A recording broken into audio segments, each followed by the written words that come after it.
Hi, everybody. It's great to be with you on this beautiful, beautiful afternoon. One of the things that I always think about is how brilliant Judaism is in terms of being psychologically sound and having these mechanisms to help make us more whole. And the month of Elul is one of those times. We all know that it's about asking for forgiveness and forgiving others as well. But it's also, at least the way I look at it, the time for each of us to conduct a personal performance review. Rabbis forever, from Rambam to Rabbi Abraham Joshua Heschel and those in between, have taught us that we are, each of us, a continuous work in progress.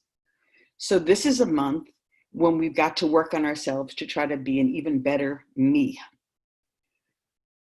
We've got a hint about maybe how to do that from the term that is used for the high holy days, Yamim Noraim. In there, the word Nora has the root of Yud Resh Aleph, and it's translated as awe. And I'm going to suggest that one of the things that we should work on is learning how to awe. That's a big part of being a better us. Now, awe, a lot of us think of, first of all, as a noun. Today, we're going to think about it as an action verb. And I am going to put you on an exercise program to help strengthen your awe muscles. Years ago, when I was doing my master's program in Jewish studies, I was on a family ski trip. There's at least one other person on this Zoom who was on that same trip, by the way. And on that ski trip, I learned something new. I didn't ever really learn how to ski well. I never learned how to ski moguls. But on that trip, I learned how to awe. What happened was that one of my professors had assigned a book that I had thrown into my suitcase when I packed. Talk about serendipity. I started reading it while vacationing in the mountains of southern Colorado. Abraham Joshua Heschel, in God in Search of Man, states that we humans must learn to awe. What he meant was that we need to develop our ability to stop whatever we're doing and behold things with wonder, with reverence, and with appreciation. I looked around with new eyes at that Colorado landscape.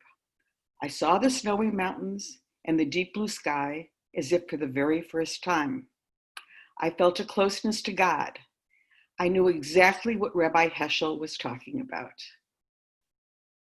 I had been at that same resort several times before in that very same snowy setting, and I had always appreciated the majesty of the place. But on that morning, I began to awe as well. I thought about from where all that beauty and majesty had sprung. I also thought about what it meant. Gradually, I could feel God. This brought on a certain understanding and, most importantly, a much needed feeling of serenity. I've practiced awing quite a bit since that morning, and I've gotten quite good at it. I now awe at baby's tiny fingers, at a dancer's perfect performance, at a flower, and even at an occasional bug. It's a worthwhile goal for each one of us to learn to sense wonder even in small things. Contrast this with the human tendencies to obsess about our petty problems and to rush through a day in frenzy without noticing any wonder. Awing does need to be practiced. We all need to put ourselves on an awing exercise program.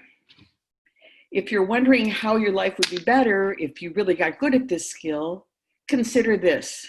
Rabbi Heschel says that the beginning of wisdom is awe. Learning to awe is useful as an antidote to negativity and to arrogance. The ability to awe gives us the gift of perspective, thereby diminishing our feelings of personal outrage whenever something goes wrong, whenever something's inconvenient. And it also increases our gratitude for all of our blessings. People who can awe are seldom self-important. Instead, they realize their relative insignificance and tend, as our sages tell us, to be happy with what they have. Sameach bechelko. Awing also slows us down. When we do smell the roses, we become more serene from the experience. So awing does have some serious side effects: tranquility, humility, serenity. When you really get good at it, life takes on a new twist. Please try this exercise.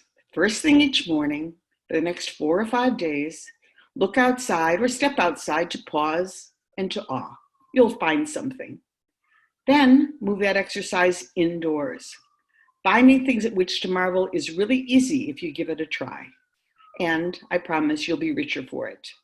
So help me make awe a verb. Thank you. Rachamana de